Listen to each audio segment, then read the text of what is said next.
بسم الله الرحمن الرحيم. احنا النهارده في وادي النطرون، جهاز فيتال تك معالج الملوحة لحد 3000 جزء في المليون. احنا هنا عندنا نسبة الأملاح في المية 1200 جزء في المليون، صح يا أستاذ إبراهيم؟ تمام. ايه اللي حضرتك شفته بعد تركيب الجهاز؟ احنا جينا ركبنا في شهر 4. تمام.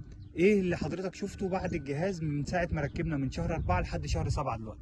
اولا الشجر هنا كان معدوم خالص، نسبه الاصفرار عاليه، في اعفان، نسبه اعفان عاليه جدا.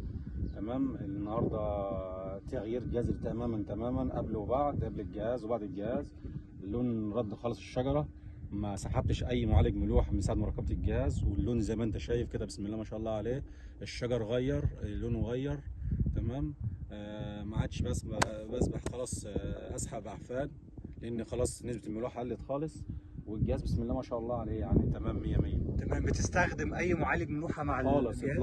اطلاقا يعني. الشركه اول ما جت ركبت الجهاز قالت ما تسحبش اي معالج ملوحه على ضمانتنا احنا.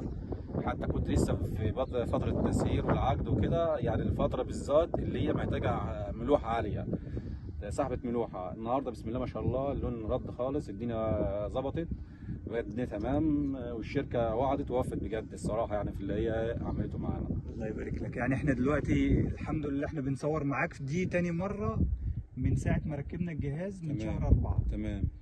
في أي ملحوظة على الجهاز حضرتك شايفها تضيفها لينا؟